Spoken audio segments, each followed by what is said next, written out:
नमस्कार, म सुखदेव पौडेल। तपाईलाई नेपाली बुक युट्युब च्यानलमा हार्दिक स्वागत छ। लिटरेरी ग्रेडिङ सहयोगी पुस्तिका 2079 मा बताइए अनुसार हामीले विद्यालय तहका बनाउने जति पनि ग्रेड सिटहरू रहेका छन्, ती ग्रेड सिटहरूमा यो रिमार्क्स अन्तर्गत फाइनल ग्रेडको आधारमा यो खालको उपलब्धि स्तरको व्याख्या चाहिँ गर्नुपर्ने रहेको छ, प्रावधान रहेको छ।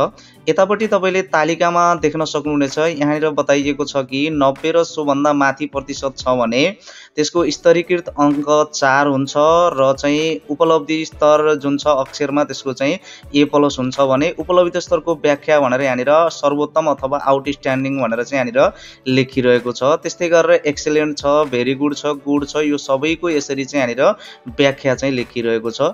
यो व्याख्यालाई हामीले ग्रेड सिटमा चाहिँ रिमार्क्स अन्तर्गत यहाँनिर यसरी राख्नुपर्ने प्रावधान लिटरेरी ग्रेडिङ सहयोगी पुस्तिका 2079 मा बताइएको छ।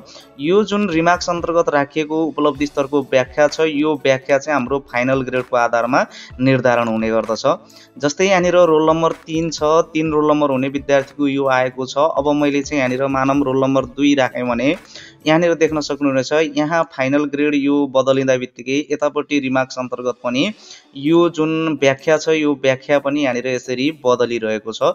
यसरी यहाँनिर फाइनल ग्रेडको आधारमा रिमार्क्स अन्तर्गत रहेको यो जुन उपलब्धि स्तरको व्याख्या छ, यसलाई हामीले कसरी तयार गर्ने, यी फंक्सनको यसमा कसरी प्रयोग गर्ने भन्ने महत्त्वपूर्ण जानकारी मैले आजको यो भिडियोमा दिनेछु। भिडियोले तपाईलाई ठूलो सहयोग पुर्याउन सक्नेछ, त्यसकारण भिडियोलाई अन्तिमसम्म हेर्नुहोला, भिडियोलाई लाइक गर्नुहोला र यदि तपाईँ यस च्यानलमा नयाँ हुनुहुन्छ भने कृपया च्यानल सब्स्क्राइब गरी नोटिफिकेसन अन गर्न पनि नभुल्नुहोला भन्ने आग्रह सहित आउनुहोस् भिडियो सुरु गरौँ।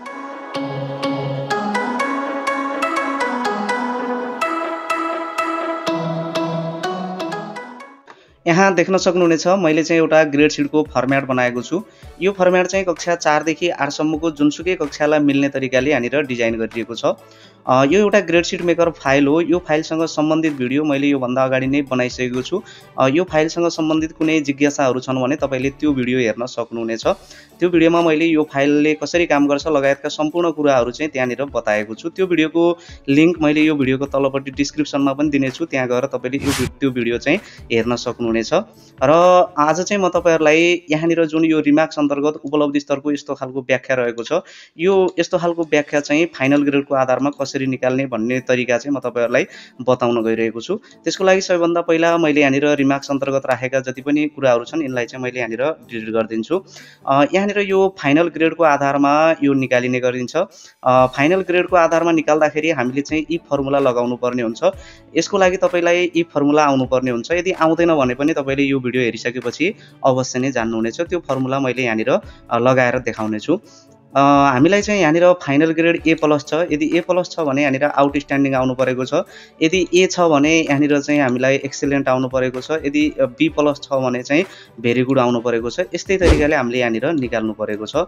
यसको लागि ई फर्मुलाको प्रयोग हामीले गर्छौं। ई फर्मुला लगाउनको लागि सबैभन्दा पहिला तपाईले यहाँनिर बराबर लगाउनु पर्ने हुन्छ। त्यसपछि तपाईले इफ लेख्नु होला, ट्याब दबाउनु भयो भने यहाँनिर ब्र्याकेट चाहिँ आफै ओपन भएको छ। अब यहाँनिर लजिकल टेस्ट भनिरहेको छ। लजिकल टेस्ट चाहिँ हाम्रो फाइनल ग्रेडको आधारमा हुने गर्दछ। त्यो भएर फाइनल ग्रेड भएको जुन सेल छ त्यो सेललाई चाहिँ तपाईले क्लिक गर्नु होला। त्यसपछि तपाईले बराबर लगाउनु होला। बराबर लगाइसकेपछि यहाँनिर चाहिँ तपाईले इन्भर्टेड कमा भित्र A+ भनेर लेख्नु पर्ने हुन्छ। म चाहिँ इन्भर्टेड कमा भित्र A+ लेखेको छु। इन्भर्टेड कमालाई क्लोज गरेको छु र अब यहाँनिर कमा दिएको छु। कमा दिएपछि हाम्रो चाहिँ लजिकल टेस्ट चाहिँ पूरा भएको छ। अब यहाँनिर ई फर्मुलामा दुईवटा कुराहरू चाहिँ दिनुपर्ने हुन्छ। यदि यो कन्डिसन सही छ भने कस्तो आउटपुट, यदि गलत छ भने कस्तो आउटपुट, यो दुईवटा कुरा दिनुपर्ने हुन्छ। यदि यो A+ यो कोठामा A+ छ भने चाहिँ हामीलाई चाहिँ के चाहिएको छ, आउटस्ट्यान्डिङ चाहिएको छ। त्यो भएर इन्भर्टेड कमा भित्र तपाईले आउटस्ट्यान्डिङ लेख्नुपर्ने हुन्छ। म इन्भर्टेड कमालाई ओपन गर्छु र यहाँनिर आउटस्ट्यान्डिङ लेख्छु र यहाँनिर मैले आउटस्ट्यान्डिङ लेखेर कमा पनि दिइसकेको छु। अब चाहिँ भ्यालु फल्स हामीलाई दिनुपर्ने छ। यदि चाहिँ जुन भ्यालु छ, भ्यालु चाहिँ यदि फल्स छ भने के दिने आउटपुट, त्यो चाहिँ यहाँनिर लेख्नुपर्ने हुन्छ। इन्भर्टेड कमा भित्र राख्नुपर्ने हुन्छ। यदि भ्यालु फल्स छ भने मैले चाहिँ यहाँनिर नट ग्रेडेड भनेर लेख्छु। यहाँनिर इन्भर्टेड कमालाई चाहिँ क्लोज गर्नु होला र तपाईले ब्र्याकेटलाई पनि क्लोज गरिदिनु होला। र यहाँनिर देख्न सक्नुहुन्छ ई फर्मुलाले चाहिँ यसरी काम गर्ने गर्दछ। यहाँनिर हामीले सुरुमा चाहिँ एउटा जुन भ्यालु छ, लजिकल टेस्ट चाहिँ यहाँनिर हामीले लगायौं। यदि A+ यो सेलमा यदि A+ छ भने आउटस्ट्यान्डिङ, यदि A+ छैन भने नट ग्रेडेड लेखिदिनु भनेर हामीले यो एउटा चाहिँ जुन कन्डिसन छ यो कन्डिसन चाहिँ यहाँनिर हामीले यो दिएका छौँ। अब यो गरेर मैले यहाँनिर इन्टर गरेँ भने देख्न सक्नुहुनेछ यहाँनिर आउटस्ट्यान्डिङ भनेर आएको छ। यसले केवल चाहिँ A+ छ भने मात्रै आउटस्ट्यान्डिङ लेखिदिन्छ।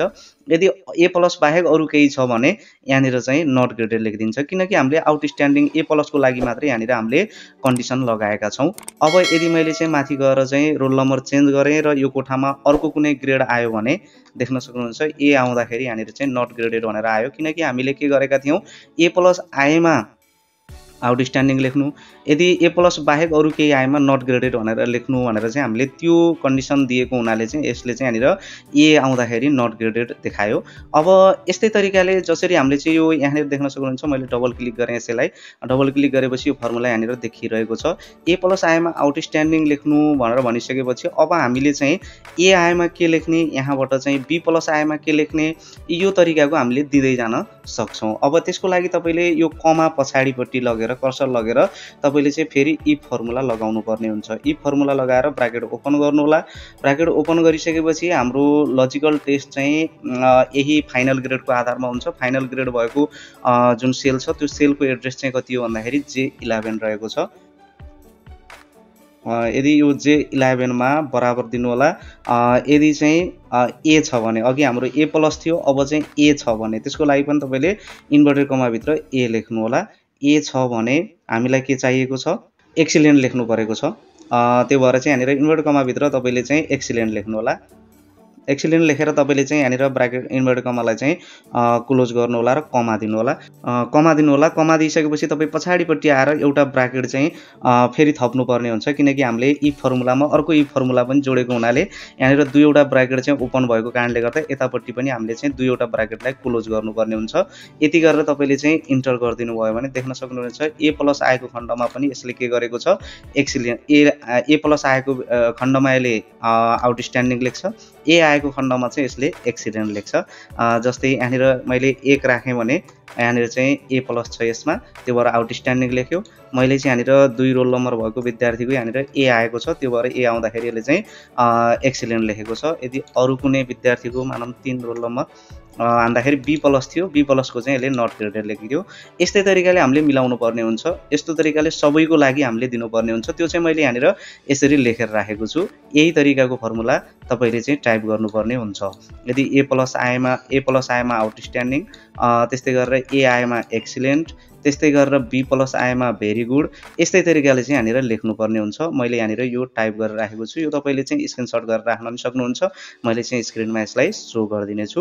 यो तरिकाले तपाईले चाहिँ इफ फर्मुला लगाउनु पर्ने हुन्छ। यसलाई म कपी गर्छु, मैले पहिला नै बनाएर राखेको थिएँ। कन्ट्रोल-C गर्छु, कपी गर्छु, कपी गरेर चाहिँ म यहाँनिर जान्छु र मैले यहाँनिर पेस्ट गर्दा बित्तिकै देख्न सक्नुहुनेछ यो चाहिँ B+ को भेरी गुड आएको छ। अब मैले चाहिँ यसलाई यसरी ड्र्याग गरिदिन सक्छु। यसरी ड्र्याग गर्दा बित्तिकै देख्न सक्नुहुनेछ जसको जुन हो त्यही अनुसारले यहाँनिर आइरहेको छ। फाइनल ग्रेडमा जस्तो जस्तो ग्रेडहरू देखिएका छन् त्यही ग्रेड अनुसारको रिमार्क्स चाहिँ यहाँनिर यस्तो खालको व्याख्या चाहिँ यसरी आउने गर्दछ। तपाईले यस्तो तरिकाले चाहिँ यी फर्मुलाको प्रयोग गरेर फाइनल ग्रेडको आधारमा उपलब्धि स्तरको व्याख्या चाहिँ निकाल्न सक्नुहुनेछ। आजको यो भिडियो तपाईलाई कस्तो लाग्यो कृपया सुझाव सल्लाह र प्रतिक्रिया दिन नभुल्नुहोला। फेरि अर्को यस्तै महत्त्वपूर्ण भिडियोका साथ उपस्थित हुने नै छु। त्यतिन्जेलसम्मको लागि म बिदा चाहन्छु। हस्त नमस्कार।